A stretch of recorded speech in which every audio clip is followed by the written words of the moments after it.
Pena que nós estamos vivendo hoje uma pandemia, um momento muito triste nas nossas histórias. E como que uma pandemia afeta não só a vida do indivíduo, mas afeta tanto as famílias, a sociedade, o país, todo o planeta. E isso é tão sério que não sabemos muito as consequências do que vai acontecer ainda. Nós só estamos começando.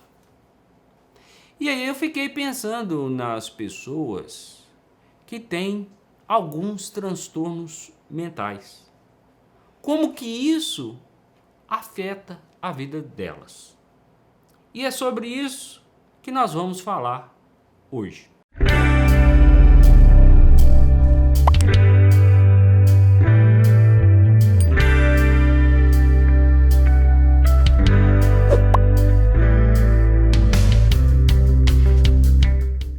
O transtorno mental é um mau funcionamento da nossa mente.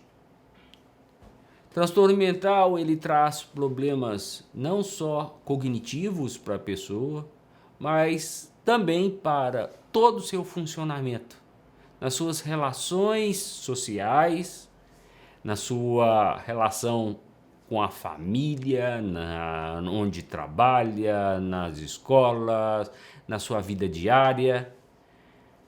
E esses transtornos, numa situação como estamos vivendo, de pandemia, essas pessoas acabam sofrendo muito mais. E olha que nós estamos só começando esse problema. Então ainda temos o começo desse problema, o meio que ainda virá e o final disso tudo.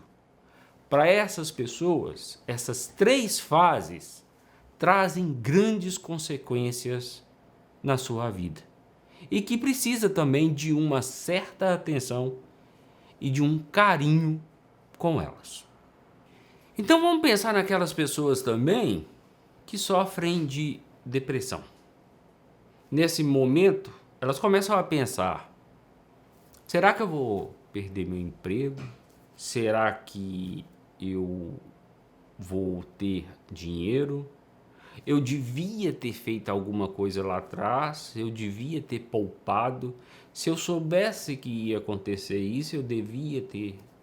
Ela vai se enchendo de culpa, que vai levando a ela ter uma depressão. E ela começa a ficar com medo desse futuro e ao mesmo tempo sentindo culpada por não ter feito nada, ou culpada até mesmo, como tem o caso de uma enfermeira italiana que tratava dos doentes, ela contraiu o coronavírus e, com medo de passar para outras pessoas, ela suicidou. Então as pessoas começam a adoecer. Elas adoecem pelo momento. E quem já tem algum transtorno mental, essa situação piora. E a gente tem que pensar nisso. Agora, a outra fase que ainda vamos passar é onde é a fase talvez mais triste. É onde que as pessoas próximas a nós vão começar a ficar doentes ou até mesmo morrer. Essa fase também tem como consequência que às vezes nós vamos ter que ver as pessoas queridas adoecerem e não vamos poder estar com elas, e algumas vão receber óbito e a gente não vai poder acompanhar esse processo, talvez nem vê-las mais. Então esse é um momento que vai ser muito difícil e temos que ter consciência daquelas pessoas que têm uma dificuldade emocional, um transtorno mental, porque elas vão passar por um processo muito doloroso. Se para a gente é difícil, para elas é muito mais difícil. Que aí nós temos que ter um certo cuidado com essas pessoas, de estar acompanhando psicologicamente com profissionais, seja psicólogos, seja psiquiatras. Nessa fase é muito comum das pessoas também entrarem em desespero e cometerem atos que podem ser contra eles mesmos, como um suicídio, ou contra as próprias pessoas. Como, por exemplo, alguns sabem que estão contaminados e começam a contaminar pessoas, vão para a rua. E isso a gente tem que ficar atento, porque essa fase ela é importante para podermos ajudar essas pessoas, para que evitemos problemas mais sérios. Agora, a outra fase, a terceira fase, é uma fase que as coisas começam a passar, mas as pessoas vão começar a viver o luto. Essa fase também ela é difícil. E todo luto, às vezes, começa antes da pessoa partir. Ela ficou doente, ela foi para o hospital, voltou, ficou doente e ela vai piorando. No caso do coronavírus, isso não dá muito tempo, porque a coisa é muito rápida. A pessoa está ótima hoje, daqui a 7 dias ela pode estar morta. E a família não está preparada para isso. E aí a família também se desestrutura. Como uma pessoa que tem um transtorno mental, isso piora muito. Porque ela entra em desespero, não consegue fazer esse luto de uma forma normal e ela começa a ter mais problemas, se agravam os problemas e, consequentemente, também pode vir a suicidarem. Então, esse momento do luto, além de ser um momento difícil ali, onde as pessoas não vão poder se prepararem, elas vão ter que reconstruir a vida em cima desse todo esse processo e o tempo que vai curar essa ferida.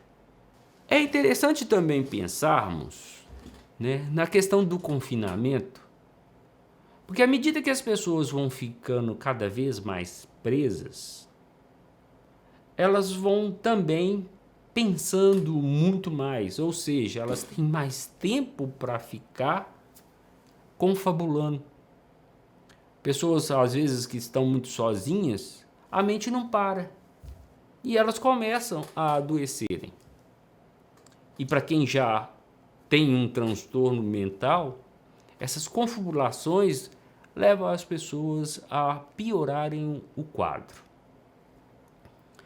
Uma outra coisa importante que devemos pensar, que as famílias começam a estarem juntas. Antes era cada hora numa hora diferente dentro de casa, tinha seus afazeres, suas obrigações, e de repente fica todo mundo dentro de casa.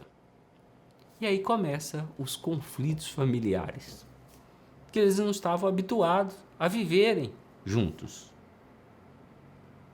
E aí começa a ter que aprender a relacionar de uma forma diferente. Ou seja, aquela família funcionava de uma forma de um sistema. De repente esse sistema muda, começa a ter que funcionar de outra forma e até se adequar a essa nova forma, conflitos vão acontecer. E se nesse caso tem pessoas que têm algum transtorno mental, uma depressão, uma ansiedade, toque, transtorno bipolar, esquizofrenia, isso vai piorar. Então essas famílias têm que ter também esse conhecimento e dar uma certa atenção a essa questão. Porque senão os conflitos podem gerar mais dificuldades e gerar problemas sérios dentro da família. Então, nós devemos ter uma consciência da nossa saúde mental, o quanto é importante. Temos que manter essa saúde mental não só para nós, mas para também darmos conta de poder ajudar as pessoas com quem estamos à nossa volta. Se você tem um idoso dentro de casa, isso para ele é muito confuso o que está acontecendo. Às vezes ele não compreende, às vezes ele compreende mais fantasia ou tem uns delírios, que é normal, de certas doenças em pessoas idosas. E aí a gente tem que ter um cuidado dobrado com elas, cercá-las de muito carinho e tentar dar um conforto para que elas possam também ficar tranquilas e possam entender melhor e também achar uma solução para elas. Então vamos pensar nisso. A pandemia tem um vírus que ameaça a nossa vida e que traz muitos transtornos para a nossa vida. Mas temos que cuidar dessas pessoas também que têm dificuldades de entender, de compreender, de se comportar dentro desse mundo, principalmente agora dentro desse mundo caótico. Vamos ajudar essas pessoas.